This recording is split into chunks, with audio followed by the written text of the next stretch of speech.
Hello, everyone, and welcome to another interview for the Fight Site. Once again, this is Ben Cohn. Joining me today, we have James Speedy Gonzalez. Lovely nickname, by the way. How you doing, first of all? I'm doing good, doing good. Can't complain. Just looking forward to get back to normal. I feel like we're all at that point right now. Just wait, hoping and praying that the summer returns to some normalcy, right? Before we jump into it, the first thing I want to tell everyone is make sure that you go and check out thefightsite.com.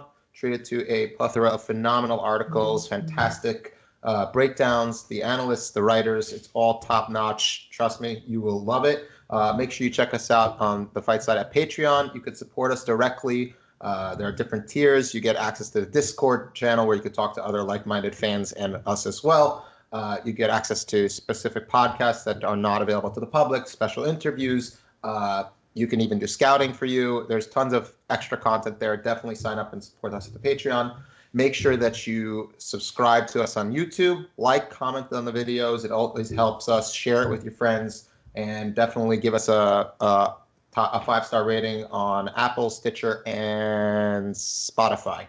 All right, with that out of the way, once again, we're joined with James Speedy Gonzalez, who is a Matt Serra, Serra Longo Brazilian Jiu-Jitsu black belt.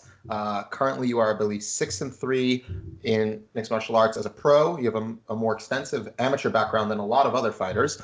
And you also are the current CFFC featherweight champion, if I'm not mistaken. Yes, sir.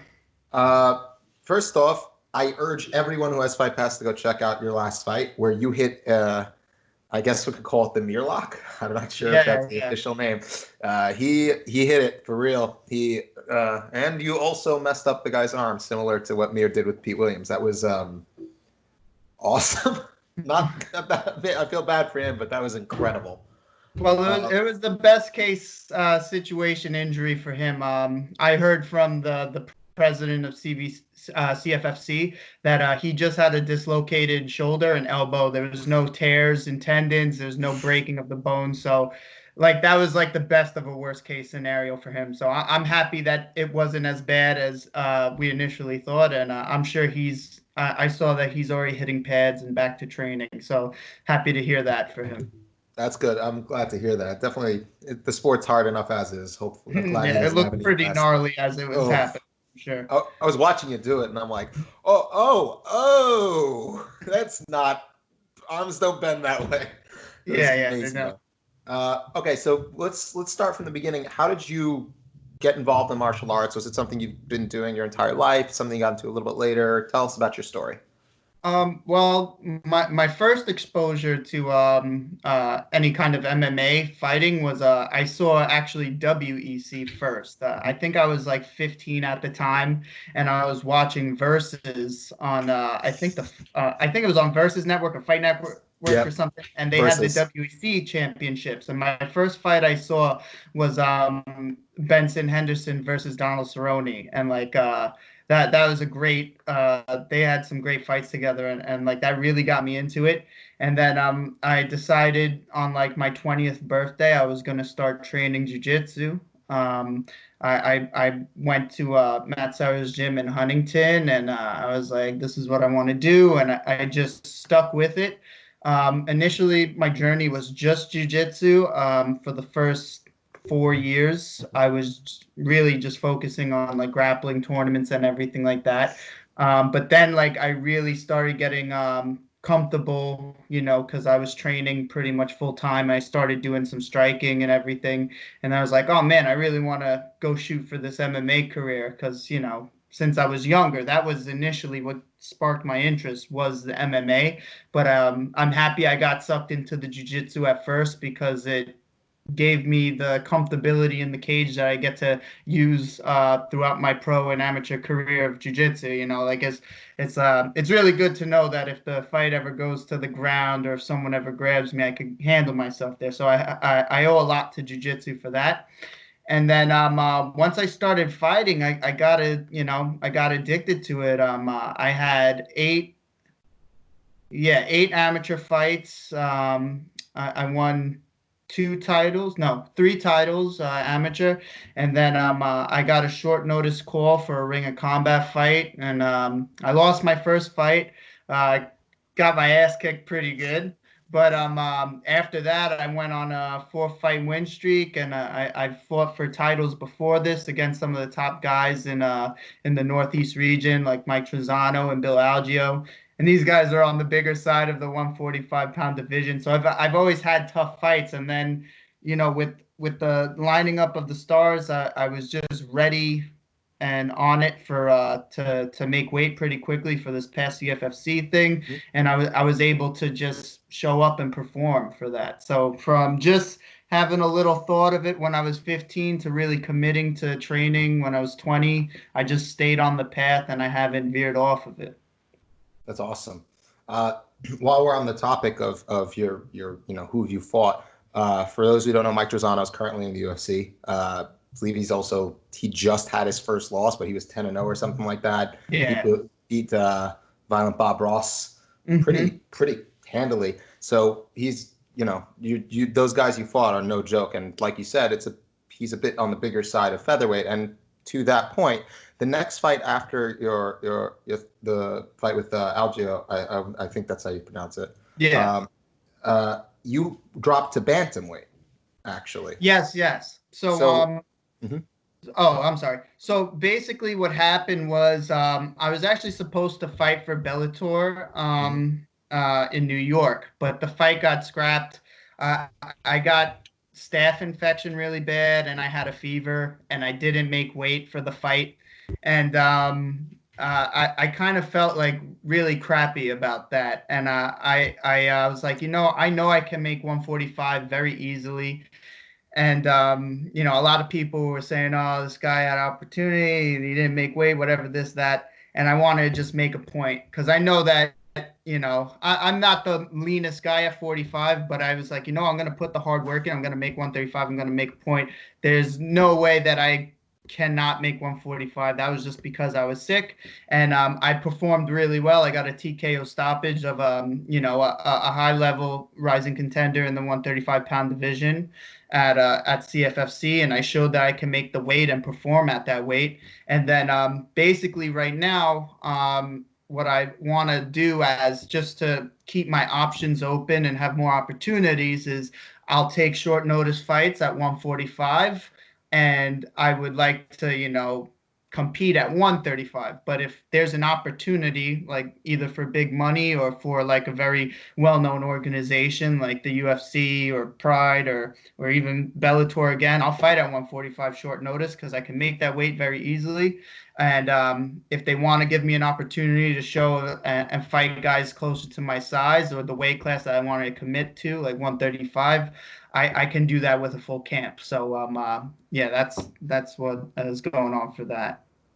How do you feel in the comparison between 135 and 145? Because like you said, you're definitely smaller at 145. Like visibly, you were like when I was watching, I was able to find some footage on Facebook. Someone took with their phone. It looked like of the Trezano fight. It's hard to find those videos. Like exactly. Quality. I was like Googling. I'm like, where I think the website that owned a lot of the first fights, I think they went under. So a lot of like my first few fights, I unless the people who own the Fight Network thing that they had, I don't know how to get those fights to watch. But I was on the smaller side, 45, but it was just a weight that because I fought at 55 before when I was amateur, and I was really on the small side of 55. Yeah. So I was like, I'm going down to 45. And, I have teammates, like Aljo and Marab, a lot of my teammates are 135. And I saw like with their work ethic, they can make that weight. And I really just adapted myself to like, okay, like you just got to work really hard and put in those extra hours and you can get to the weight and not be at such a size disadvantage, because this is what I want to do for a living. This is my career, my dream. I want to give myself the best chance at making it now. So like like I was saying before, if I have to take a 45 fight, if it's a good opportunity, I will, but I do want to stick to 135. speaking of guys like Marab and Aljo, who are your training partners, what is it like being the up and comer in that room? Because you're, like you said, we've got Aljo, who potentially is fighting for that title, the vacant title. He better be fighting for it. We spoke with EFT, Elevation Fight Team's coach, and he was talking about Sandhagen, and they were supposed to be booked, but now that Cejudo decided to retire, they're not really sure what to do at the top. So it's kind of a big cluster at the moment. But yeah, like it's kind of like there's a really good chance that he gets that title shot, and he has earned that too. There's no argument from anyone, I think. Sure. But what's it like being, I spoke with Marab and also another high-level bantamweight, and you're, like you said, you're around that same size. What is it like being in the room with them, and how does it influence your training and style? Because you said you're motivated from them. So give us a little bit more insight in being the guy who's trying to get to that level. Yeah, for sure, man. It's great working with them. Marab, really, he teaches you that you can dig deep. There's a never-ending, gold mine of energy. If you just believe you can, keep digging, he's a machine. We call him the machine at the gym. And seeing his work ethic, and just his cardio and how hard he trains, that pushes me to strive for that same, capability. I want to be able to do that. Like when I feel tired, I'm like, oh, this is nothing compared to what my teammate does. So, it definitely keeps my head on straight and makes me focus on pushing past that wall that a lot of people hit when they get tired. With Aljo, he's always working on his technique. He's an athlete in his own right, conditioning just as much as anyone else at the gym. But this guy's just always working on drilling, even after a workout, even when he's done after he's sparring, he's either working like kicks, he's working his striking combinations, he's doing calisthenics, and it's just a great atmosphere to see how everyone's working on their own craft. And when you can see all these different patterns of how people are doing their workouts, you can really just quite easily figure out a way to make it mold towards yourself, to what where you need to work on. So I think that really gave me a big boost, because initially when I first started fighting, I was just a jiu-jitsu guy. I didn't start taking, striking lessons up until maybe like where I was like had a striking coach. Maybe a year ago, I started working with Eric Heyer, where it's like one-on-one outside of like just taking classes throughout the school. And man, taking the striking classes really just builds your confidence, like just keeping your eyes up, not wasting any, extra movements or energy, throwing heavy punches, actually being able to see techniques and implement my own techniques while I'm fighting. So, yeah, just watching how they were doing it and just progressing themselves. Even with Chris, I remember before Chris won the championship, I really looked up to Chris, because I like he was a great wrestler in school, but he was living in a basement with his fiance and under his parents' house, and he really came from like a middle-class family and really made a name for himself. And he proved to me that, if you work hard and put the time into it, you can change your life. And, I gotta give him a shout out for just paving the way. And then the rest of the guys just coming through and doing the same thing. So there's no shortage of learning and like appreciating the skill levels that are at the gym. It's really, well, of course, like you said, you got to like Weidman paved the way for the Serra Longo guys, and then we had new generation. Oh yeah, there's a whole new generation, and who can forget the iconic punch a hole through his effing chest? Yeah, like that was like great. Oh, that's it. Serra Longo's a thing now, automatically, without like everyone knows who Serra Longo is now, and you guys keep churning out high-level fighters. The bottom line is that we see that. And of course, you got guys like Jason Rowell there as well, and it's a really good team.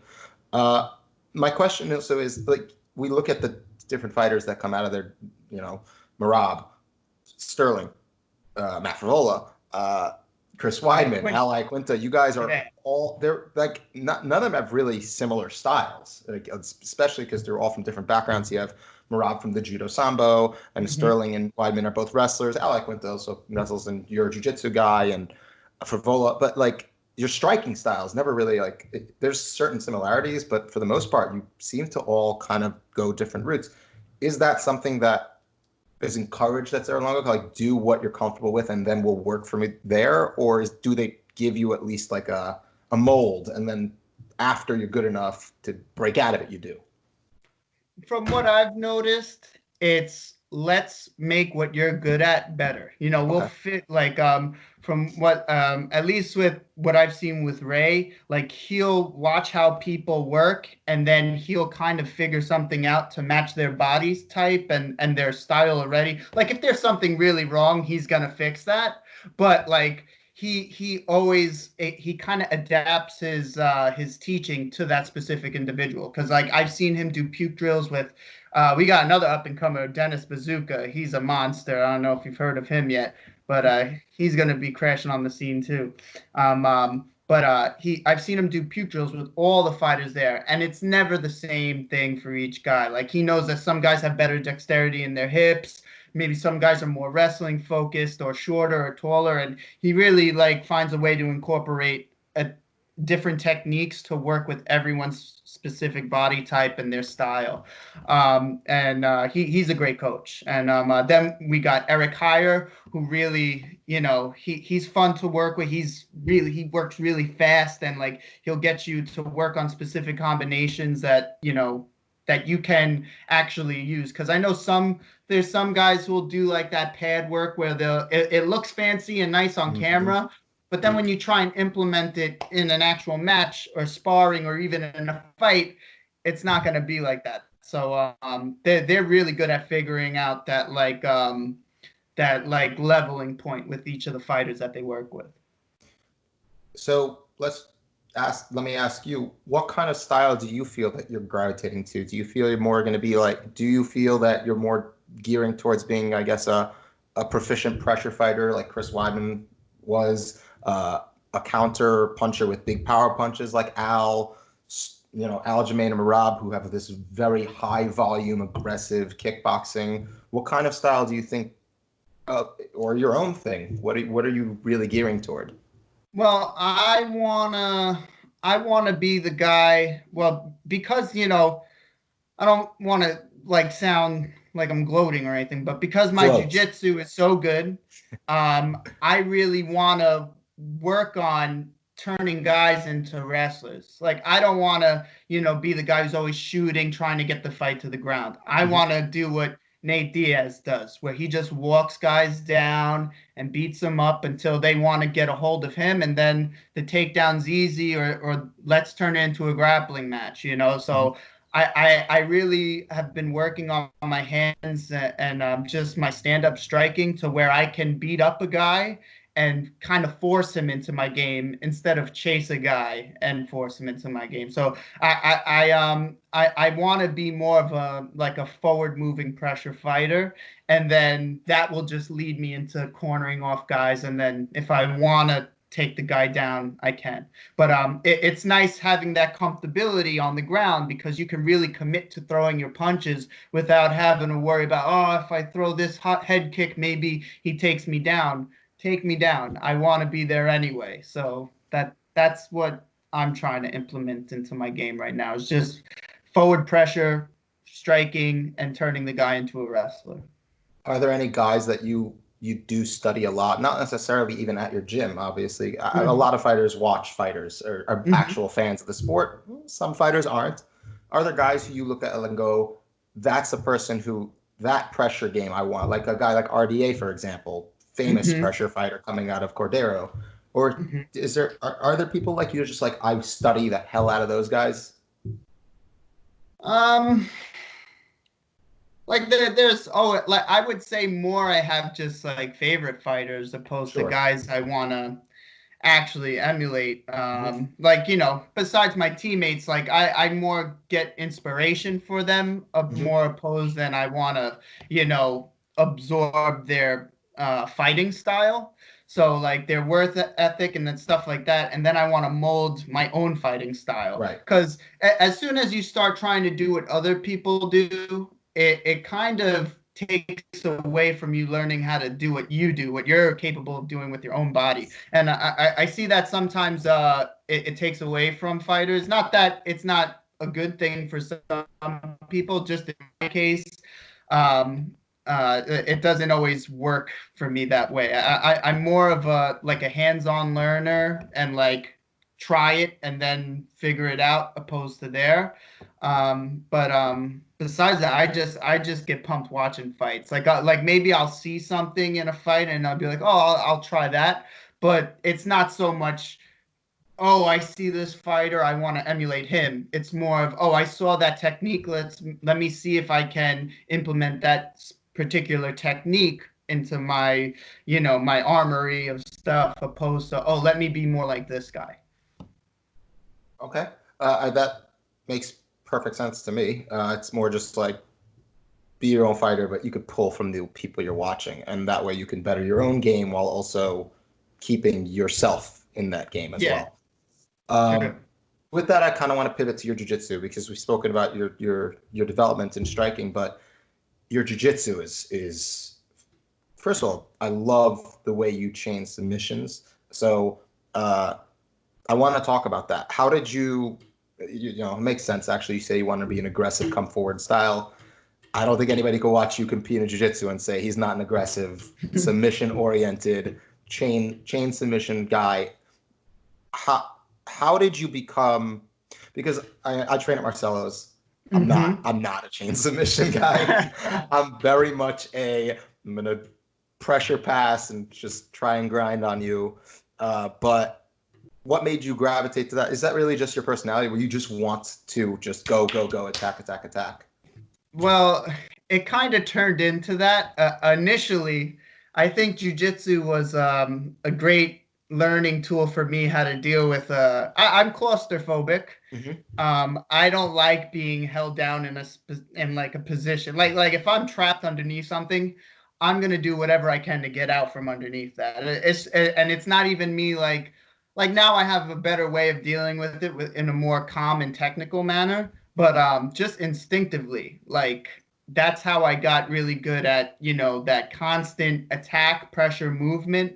Because if there's no movement and no attack, then I'm stuck. And I don't like being stuck. So it's just like my instincts come in, and like initially, like back when I started, jiu-jitsu really wasn't like the coolest thing, A lot of people were making fun of jiu-jitsu guys when I first started.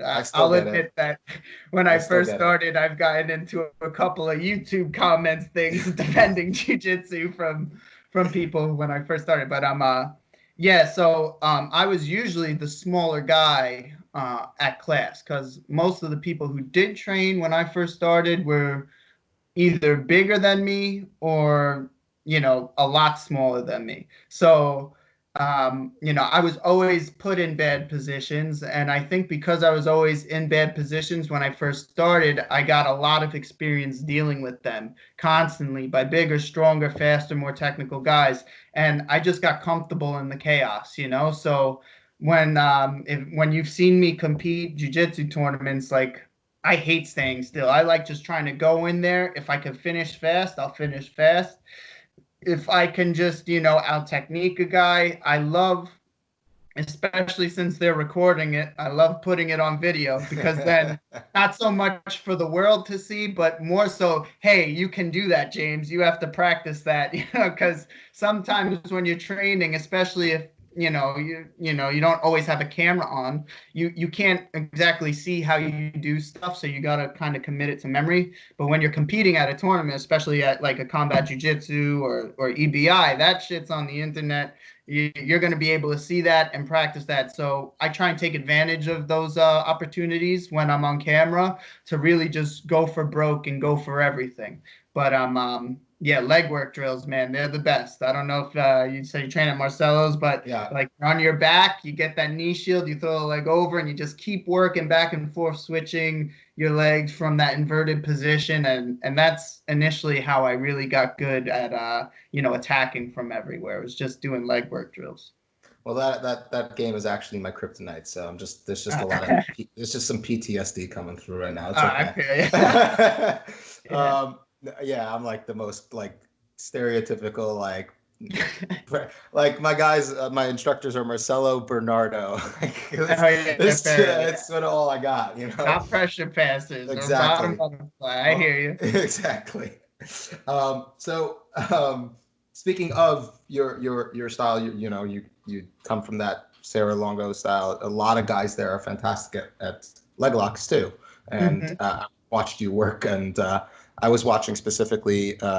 You were attacking constantly the legs of Tyson Griffin when you were up against him, and that was Combat BJJ, which I want to touch on actually a little bit more. I'm curious about your thoughts of that versus something like EBI and more traditional jiu-jitsu tournaments. But your leg lock game is very well developed, and is that something that's just so heavily focused on? Because I actually visited one of the Serra Longo. I don't know which one. I know you have two locations. Elias Theodoro, he came to visit. I meant to meet him to give him some beef jerky. I make and sell beef jerky. So Jason Rao was teaching the class, and it was leg lock oriented, and a lot of guys were throwing leg lock attacks at me. So I'm curious, is that just something that's really just super heavily emphasized there, and that's why you're so proficient at them, or is it something you like? I'll admit I'm not the best leg locker. Compared to some of the guys at the gym. You fooled me. I understand the positions, but yeah, I'm especially with the jiu-jitsu competition scene right now. Jason is a monster. But even just besides that, I know he's like a wizard with leg locks at the moment right now, but all the techniques besides leg locks that he incorporates and combines them with, he's just always showing great stuff. And you know, I owe him a lot in particular for being like, because me and him, he started I think 6 months before me, and I started training with him regularly about 2 years into training at Serra Academy, and he was training at the East Meadow before it turned into the Levittown Academy. And then once Levittown Academy came, we just, you know, became best friends, and we started training full time. I think the leg lock game is just something that, you know, as the sport evolved, that came with it. So you're definitely exposed to it more. I just had a lot more opportunities in that particular match to, you know, get to those positions with Griffin. But he was a little oiled up before that match. Like they had like a masseuse there that was like massaging everybody. I'm like, wait, we're getting massages with oils right now? This is insane. But all the best to him. You can't blame him. But no, the leg lock game is great because, you know, if you can get to the position, if a guy has really good top pressure or he's like really heavy, you can really just kind of negate all that, you know, like that heavy top pressure stuff if you can trap his leg, because then basically all his weight it means nothing. And then, you know, it doesn't take a lot to get a submission from there. It doesn't take a lot of energy. So I'll incorporate it into my game if I see it, but I'm not like super knowledgeable like he is with leg locks. Is he one of your main training partners / he's one of your main training partners? Yeah, that's awesome. He was a great guy when I met. I met him briefly, but seemed like an awesome dude. Well, now that we're on the topic of jiu-jitsu, combat jiu-jitsu, you've done them. What are your thoughts overall about that? Because I actually have some. I know that part of the rule sets were kind of taken. Also, they have the overtime situation just like they do with EBI. Do you like combat jiu-jitsu compared to traditional jiu-jitsu tournaments, or even more of the newer ones like EBI? Is it something you're like, I did it, not really my thing, I'd rather do an MMA fight if I'm going to be able to slap somebody? Like, what's your thoughts on it? I can't wait till that next lightweight combat jiu-jitsu tournament. I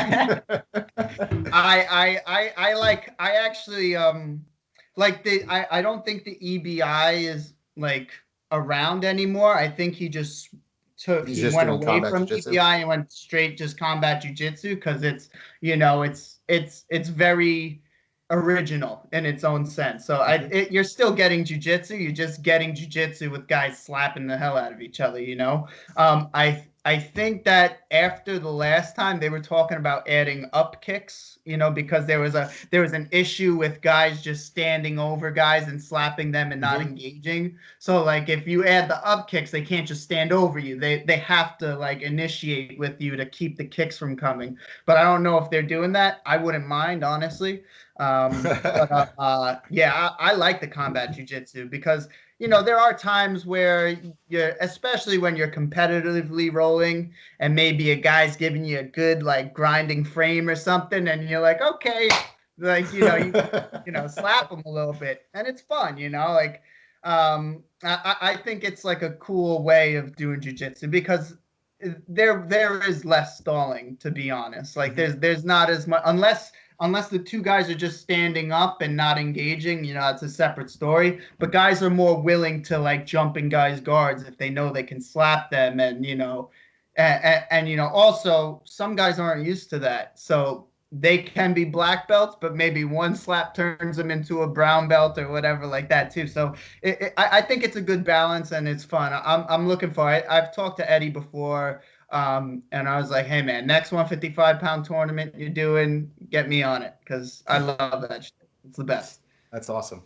And speaking of combat jiu-jitsu, well, I want to actually jump into that overtime because, again, like you said, it's you start on the back and or the armbar position. I think they call it the spider? I don't know what they call it. Yeah, spider web. They call it spider web, yeah. So my question is, what's the logic behind picking one or the other? Because when I was watching your matches, usually most people pick the back, but I saw you pick the armbar. Is there a specific reason? Or maybe I'm not fully thorough on the rules. I know that it's based on time controlled. Yeah. And yeah. So initially when I first started, when they first started incorporating those rules into some of the other local tournaments and stuff like that, and even there, I didn't care about how long I had position for. I just wanted to submit a guy. Right. So the first time I did the EBI, I just went for the armbar position each time. I was like, I'm not going to try and just hold your back and ride you out. Like it's kind of dumb to me a little bit, the ride time. And you know, it does make sense. Like if you guys aren't submitting each other, you know, okay, but I don't know. Like I've seen matches where guys will ride each other because I think you get 3 minutes, you know, before you switch position. So he gets 3 minutes, 3 tries. So that's 9 minutes for him and 9 minutes for him. So that's 18 minutes of you could have just added another 10 minutes to the match and did it in half the time, and it's not starting from a position that the guy didn't earn. So I don't think it's really time saving at all, because I think that's initially why they did it. But it's an extra 18 minutes to a match. That's an extra 2 10-minute matches where these guys are not giving up because you know, like especially at the higher level, when you start in a position that is like completely locked in and you have full control, like handed over to your opponent from that dominant position, it's not the same as maybe if a guy was exerting a ton of energy to get to that position and things aren't as tight and, you know, you can work from. It's kind of like I know they say it's like a 50-50. It's kind of like a 90-10%. You know, you're like in 90%, you're either going to get finished or you're going to get held there, and 10% you escape. So I don't really like that whole rules, like especially with the time it takes between guys if they go to the full overtime, you know, rule set. It's an extra 18 minutes. Just let the guys do another 10-minute match and save time, you know, you know, maybe just start them on their knees opposed to standing up, you know, so guys don't have time to run around. Just have them in combat stance, one knee on the ground with clinch position, and then work from there. But yeah, because like this happened with my teammate Raging Ally Quinta. He was fighting Mike Perry, and he took him down like 3 or 4 times and was just controlling him for a bunch of the match. But then when it came to overtime rules, you know, the other guy, Perry, won by the overtime rules opposed to actually finishing him or whatever. So you can see like how doesn't necessarily make sense. But you know, I guess it's just the way, because you know, with you know how like the Brazilians, you know, with the points and advantages, they just didn't want to deal with that, you know. So I feel what it does is also it kind of takes away from the match, because you have guys that'll just, you know, play like coffin, you know, vampire, and not go for anything, wait till the 10 minutes is up, and then once they get to their position, they hold on for dear life, and then they can win that way too. But no, my sensei Matt, he hates those overtime rules. He's like, just start, just have another match, you know. I'm trying to picture someone having to be told, "Oh yeah, here, Marcelo's going to start in full back mount." Exactly. I'm just trying to picture like that guy's like, "What the fuck did you just say to me?" Yeah, yeah, I know, right? It's kind of it's when you put it that way, I actually really agree. Like, or you could even just like say like, okay, just literally you do one, let's say 1 3 minute thing fast, like you can just do a sudden death. Whoever escapes faster, done. Like, and then at least you have some finality instead of 18 more minutes. Yeah, but yeah, like the only thing that's that I think really, like, just me personally, without including everyone else's opinions, is just like when you start someone in that like fully locked, committed position, it's completely different as if someone maybe did a sweep or transition to someone's back, because there's no momentum. You're just completely locked in place. And you know, like I like there's guys that instantly, as soon as they start, they lock that body triangle right away before the guy can even move. And like there's nowhere, he's not going nowhere because you're completely behind him. So it has its faults, but you know, it's what we got right now. Absolutely. I mean, we've thoroughly covered your style, your plan. What are your plans, assuming things kind of like normalize? Are you right now? I don't know how CFFC works. If it's a fight by fight contract, what are your plans going forward, assuming things normalize and fights start happening again? Well, I'm hoping to be the first double champ for CFFC. I want to go down and fight for that 135-pound belt. That's what I talked to the Robert Haydack. He's the president of CFFC after my fight, because I did come through short notice for that last fight, 6 days. They had like maybe 3 or 4 guys pull out of fights like right before to fight this guy. This is the #1 guy in the Northeast region at the time, you know, and they were having hard times finding fights, and he was supposed to go to the UFC and everything. So like he told me, hey man, whatever you want to do is what we'll do for you. So I'm like, hey, I want to fight for that 35-pound belt, and if I get the opportunity to fight for the UFC, you guys will, you know, release me and let me you know, fight there. So I think of, as of right now, I have a 2-fight contract with CFFC, but I have that release for if I have opportunity to get on the UFC, which I wouldn't mind getting on that Contender Series this summer if that's back to normal by then. Like that'd be great. Or I want to fight for that 135-pound belt, and if I win that belt and the UFC doesn't come calling yet, then I'd be happy to defend the 45-pound belt after that. Awesome. Well, fights happened last night. Want to talk about Yes. Yeah. My first question is, and this might drive a longer discussion, but I'm sure you saw. I don't know if you're active on Twitter during the fights or whatever it is, but considering what I do, I'm pretty active on Twitter, and my personal feelings on this as well. Yes. That main event. Yeah. That was, aside from being just really hard to watch, that kind of beating. Personally, for me, the third round, I think the fourth round just shouldn't have happened. That's my personal opinion. I'm curious what your thoughts on it, especially as a fighter. You know, I think he came out now with a broken orbital, broken nose, 2 missing teeth, for sure concussed pretty badly, I imagine. He didn't seem to really be able to defend himself after that. And we know Anthony Smith's not quitting.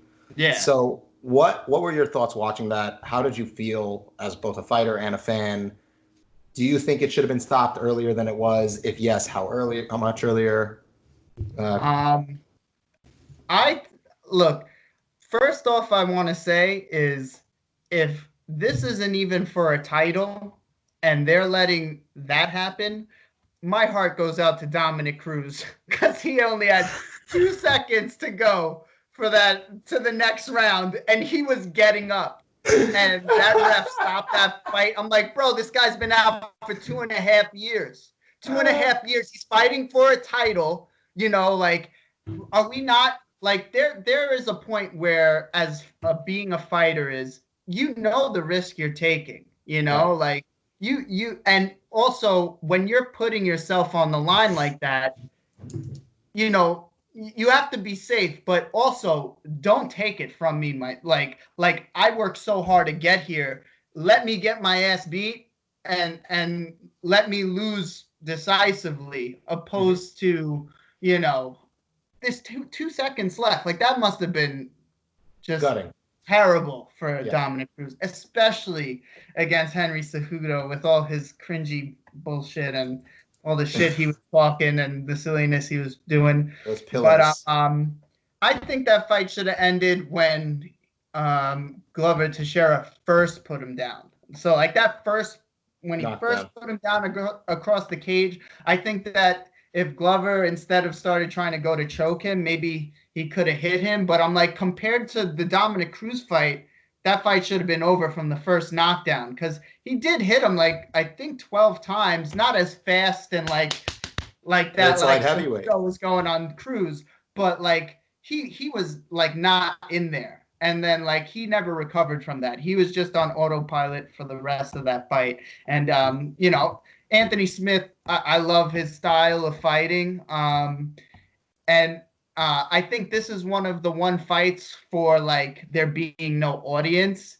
It was a little harder to swallow because you can really hear the shots being inflicted. Like you can hear like the grunts, the pain as the stuff was happening, opposed to when you're usually watching fights, the crowd and the announcers, you know, they kind of drown that out. You know, you might hear like a good, you know, body kick when the foot slaps against the belly, but you're not hearing hammer fists land. And there was a lot of hammer fists landing that I think should have been stopped. But, you know, I guess there's a point where you got to know when to quit. But I definitely like understand why Smith didn't want to, because, you know, he's fought the best guys in the world, you know, like he's no slouch, you know, he belongs in there with everyone. But this was a time where the ref should have got in sooner, or his corner should have been like, especially when he said his teeth are missing and, you know, you could see the swelling on his face. But you know, that's just the way things go sometimes, you know. But again, hard out to Dominic Cruz, bro. You just definitely deserve that extra 2 seconds to make it to the next round after this.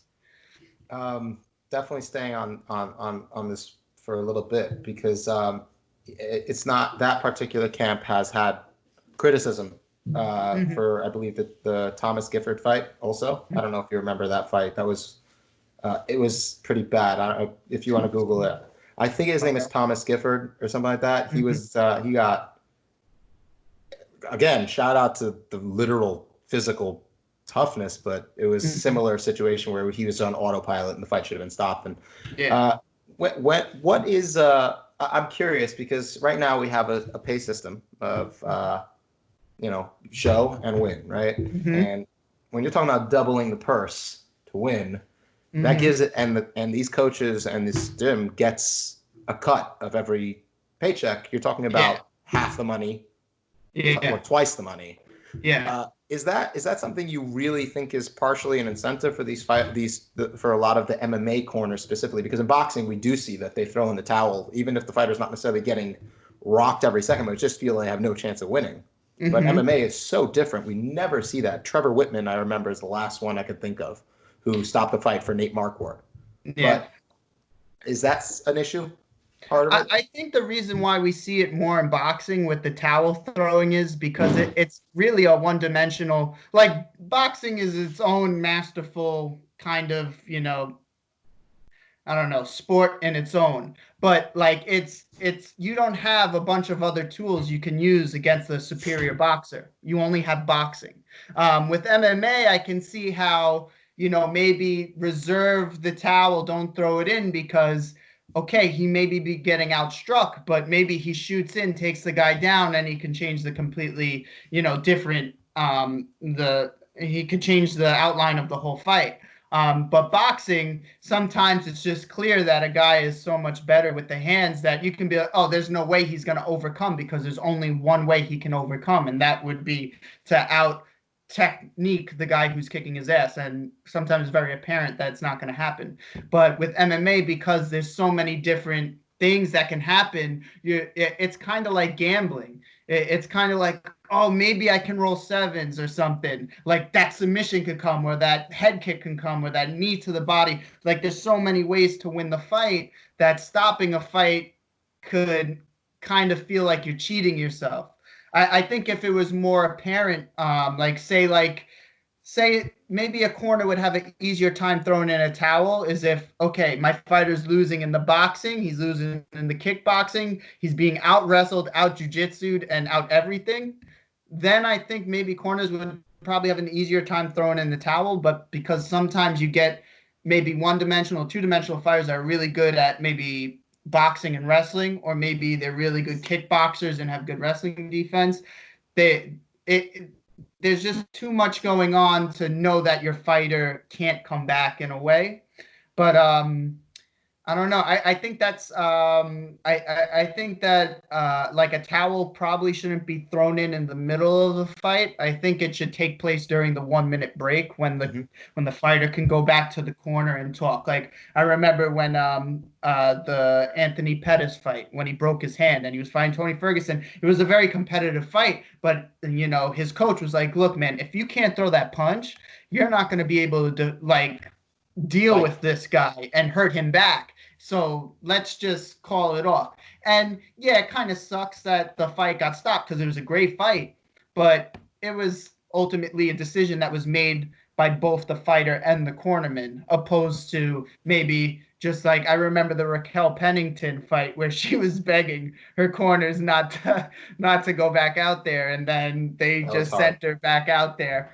And then I know it's kind of happened a couple times, but I know there's been times where corners try to be like, "Hey man, can you keep going?" And the guy will be like, "No, I can keep going." But I think that's throwing in the towel should probably happen during those breaks and not during an actual fight. So more like it was my choice. So like more the ref has to deal with it during the round, and in between rounds, that's where the responsibility falls on the corner. Yeah, for sure. In between rounds. Well, that's really, I got no faults with any of those comments. Okay, let's actually talk about the fights then, because Uncle Glover looked fantastic. Definitely won for the old man team. That's for sure. He turned it back. What are your thoughts on some of the other fights, or on that fight? If you have some specific thoughts on that, I would definitely want to hear them. What did you see? Go for it. Well, what I've noticed is a lot of fighters were fighting out of their weight classes because of this pandemic, because all these businesses are shut and making weight was a lot harder, because just not having access to the gyms or just like facilities to cut the weight. So it was a little weird seeing everyone, a lot of people fighting out of their weight class, but like the OSP Ben Rothwell fight. That OSP is a big boy, and I see there is a difference in those weight classes of, there's a reason why those guys got to get to 205, because like that small weight jump, it makes a big difference.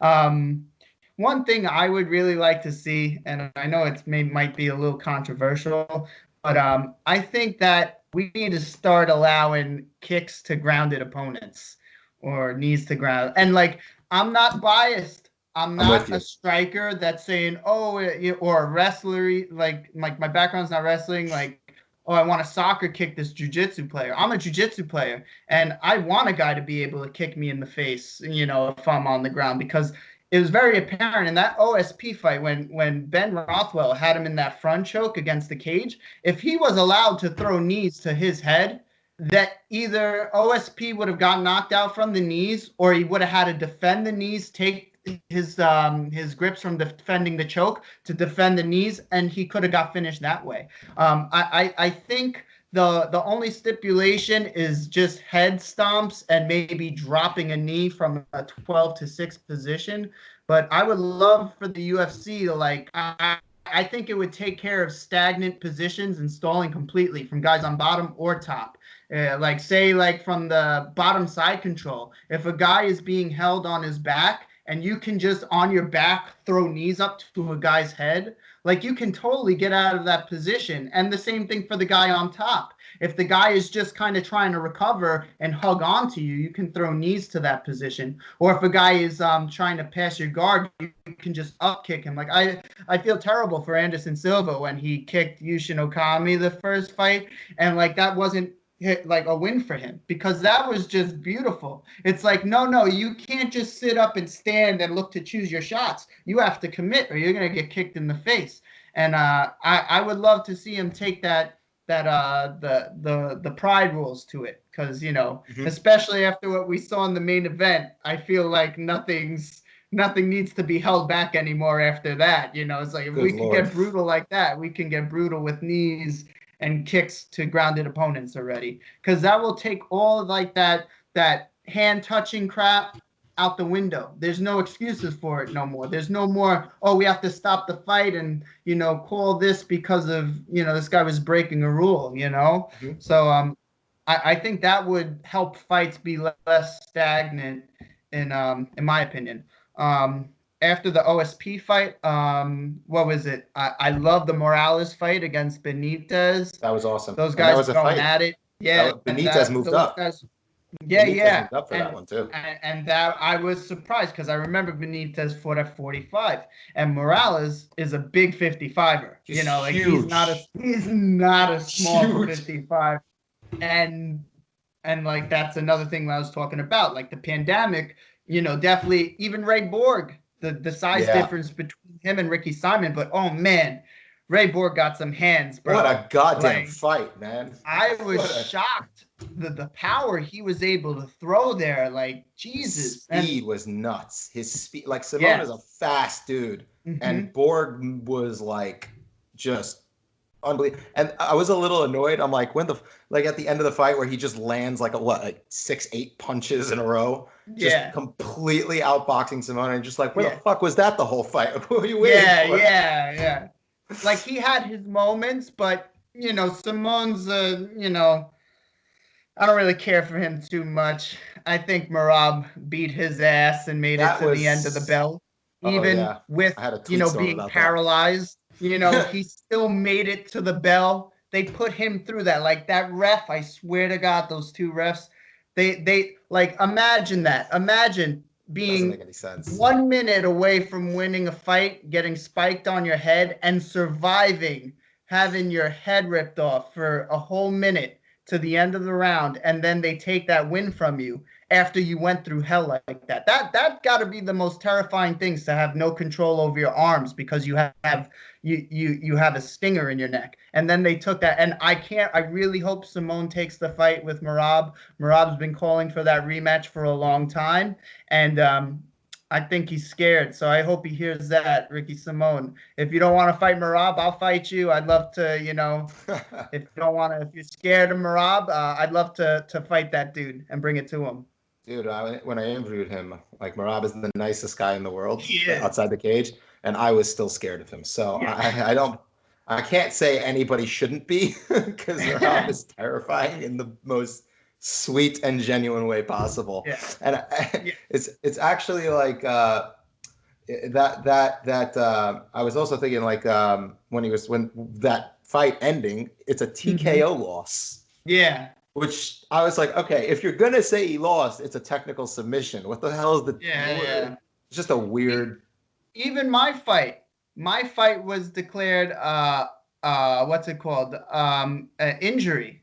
Right. It wasn't even considered a submission, which is silly. I think they I know he was my opponent was the hometown guy. They were really pushing for him to get in the UFC and everything, but like.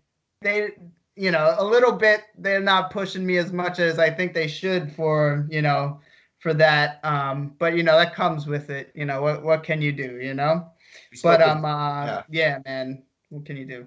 We spoke with Victor Henry yesterday. He's a Ryzen guy. He fights at Oh, Ryzen. okay. He's a bantamweight in Ryzen. Awesome dude. Hopefully you get to train with him because he trains with Barnett, Josh Barnett. Yeah. It's in Cali. And he was also saying, he's like, I was brought into Ryzen to lose to the hometown guy, and he's telling us how it's like, I know they don't want an American to hold the title, and I completely understand it, but I'm here to play spoiler. Yeah. I wanted to actually talk to you about Drew Dober because he's actually a friend of the site. He came on one of the podcasts, super cool guy, EFT guy. He looked great. He looked great, and he's on a real nice win streak too. Yeah. What do you think is he's right now? He's got to be getting a ranking after being Hernandez. 3 straight knockouts. He was beating the shit out of Dariush before the submission. Yeah. Where do you see him? Where do you see him right now at lightweight? What do you want? What do you think? Wait, Dober's welterweight. No, he dropped down after Camacho. After the crazy fight with Camacho, he fought John Tuck, then Dariush Polareus. And now he's coming off. I think his last 2 fights before this were he's for this because of the pandemic. He fought at 170. That was a lightweight. No, he's now lightweight. He's officially a lightweight. He's just super thick. Oh snap! He's thick as huge fuck. then. Oh yeah, he's like thick with 3 C's. Oh jeez. I thought that was a welterweight fight between Hernandez and that fight itself might have been, but he is fighting officially at lightweight. I don't know if that was a welterweight though. Man, I'm gonna check. I'm actually gonna check now because now I need to know. I guess if lightweight, he made it to lightweight. I don't know, maybe because what is he on, a 4-fight win streak now or something? 3-fight win streak, but before that he lost to Dariush, but it was like a fight he was just winning and then got submitted. Yeah, he got caught. I don't know, maybe a fight with Dan Hooker. He brings the power. He's super strong. He's a great kickboxer. They'll stand up with each other, and maybe Dan Hooker would be a good fight for him. A different guy at 155 that I could think of, because I know Dan Hooker's like more on the top end. He's trying to get a Poirier fight. Yeah. I thought that he was fighting at 170 just because of what I saw last night. So I was thinking he was going to fight maybe the guy. You remember the guy who fought Camacho and he just knocked him out so Jeff bad? Neal. The black guy? Jeff Neal. Yeah, Jeff Neal. Oh, what a monster! If those guys fought, damn, that'd be a great fight. And they both have really good chins too, so they could take it too. And Neal is a guy that we've been watching for a while. Like is a super legit prospect, and he seems to just do everything right. I like Jeff Neal. I saw him fight because he fought when Aljo was fighting in Dallas, and I saw him knock out Camacho live, and that was insane. It was right after Camacho also did his warrior yell. Yeah. So everyone's like, out, though, Yeah, he went out. I know he got caught right after, but like, that's the way to go. That's that final like lion yell, So you gotta give him props for that. I do, because that's what, like, if you ask Camacho himself, he's like, that's the way I want to go out after just if I'm going out, put me out, and there's no way you can look at it. Like, I love watching Camacho fight. You're always gonna get something for sure. Fucking crazy. Also, we got our Arlovsky win, and that just makes me happy. Mm-hmm. I'm always happy to see him win. The dude's, I just want him to, seeing him like not get knocked out is already a plus, but seeing him win, I'm all in on that. No, he's one of the first guys, like, one of the first representatives of the sport, and he's still doing it. It's crazy. Somehow. I don't know how. Heavyweight's weird, man. Yeah. Like, they got like 9 lives. And meanwhile, you got guys at the lighter weight classes, and 33, 34, they seem done, quote unquote. Yeah. And then you guys, we're Doom at like 43. got Arlovsky at 40, 42. And first, they said it on the broadcast, first UFC fight 20 years ago. Yeah. That's crazy. Last one I want to talk about, I guess, is I'm curious what your thoughts are on Moises Johnson. Because Man, Oh yeah, I I was a little wanted to like heartbroken for that one. that was hard to watch also, and it was a heel hook. But Oh no, I think it was a straight ankle it lock. was sorry, I'm Oh reading yeah, it, but it was a yeah, straight ankle lock because I actually tweeted. I'm like, what are you talking about? It was a straight ankle. Why is yeah, it? And he went belly down, so I'm guessing yeah, that confused them. But like, I was like, that's definitely a straight ankle lock. yeah. Oh, But I felt he looked great, Johnson, up until the beginning of the next round. I really felt for him because like he had an opportunity to get out of there, but like, I think that sometimes MMA guys they don't look at like leg locks as too much of a like they don't look at them like they're like devastating, right, they at least for the entries, like you have to have an understanding of how guys are going to enter into the positions, or when they do get them, you can't just turn away and run for it. You gotta get control of their feet and just peel those hooks off of your hips, or just stuff their heels to their butt and really commit to going through them, because as soon as you let go of their legs, they have the opportunity to lock their figure four locks or reap the leg, and then they get that foot position. But he looked outstanding for that first round, Johnson. I gotta, give it to my, to the BJJ guy, like way well to done. represent, jiu-jitsu from a striker, against a striker. But I fell for Johnson, like I'm like, dang man, you were really going in for that. Yeah, sometimes when you see those guys, then when they shoot in, that's actually kind of what I did to Tyson Griffin. I Right. had the single leg, and then I just like he sat back and went into the position. Me, I just threw my leg over into the position from the standing. So like I know how that technique, you can get yourself there from a single leg, but yeah, you got to control those heels, man. You got to control those ankles. Don't let them start wrapping around your leg, because that's what happens afterwards. Uh, I mean, after that, yeah, I was actually I tweeted. I'm like, Johnson looks great. Unless something crazy happens, he should take this. And then it's just like 25 seconds. I'm like, God damn it. Yeah, yeah, right. Everyone was like, well, good job, Ben. You did it. Yeah, yeah. Before we go, the last question I have to ask you is, what do you think of OSP's ass? Because That's why he couldn't fucking make 205, right? Yeah, that shit was out there. I didn't want to bring it up, no, I didn't want to let everyone know I was looking, but for sure, yeah, man. that's a dangerous ass. Yeah. For I'm like, sure, okay, man. makes sense You, why you would think that one of those head kicks landing with that on it would have put the guy out for sure, right? But yeah, I was no, it was a good night of fights, and absolutely. like the Keller, I'll give him a Oh shout yeah, out. He's from Long Island. The guy, he went up a weight class to oh fight yeah, a really good wrestler, and he came out on top with a beautiful hook. So that was congrats awesome.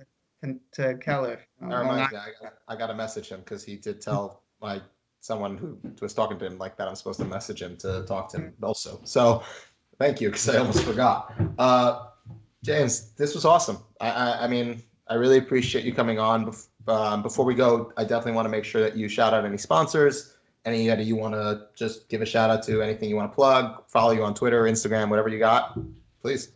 Yeah, man. You can follow me at Jitsu James on Instagram. That's like my main thing that I, contact everyone on. Same thing for Twitter. If you want to, I'm not really on Twitter too much, but I get the notifications. I want to give a huge shout out to my team, Law MMA, Ray Longo, Matt Serra, all the guys over at Serra BJJ Academy. Like it's definitely a team sport. You can't really do this without having all the people surrounding you at the gym. So, always got to give a shout out to my teammates. And yeah, shout out to my sponsor, Phalanx. They always deck me out for all my fights with fresh gear. So huge shout out to them. And yeah, just hope everyone during this pandemic, everyone's, healthy. My dad, he was diagnosed with the coronavirus, but he just beat it, and he's okay now. So it's a good little weight off my shoulders. So just thoughts and prayers out to the people who are dealing with this in the worst way, and just for the people who are not dealing with it, count your blessings. Good for you, And just hoping everything gets better than normal was. Get even make more progress than what we were at before. Let's do it. Well said. And with that, thank you all so much for listening. This is Ben Cohn with The Fight Site. Make sure you follow us on Twitter, and make sure you check out the website, thefightsite.com. Check out the Patreon, see if there's anything that you like. Trust me, those tiers are worth paying for because you get access to the Discord, all of that extra content. Make sure you follow us on YouTube, like, and leave a comment. It really does help us. Subscribe and share with your friends. And you can find the podcast on Spotify, Apple, and on Stitcher as well. Make sure you leave a 5-star rating. Also helps us a lot. James, once again, thank you so much. It was a pleasure having you. And until next time, this is Ben Cohn with The Fight Site.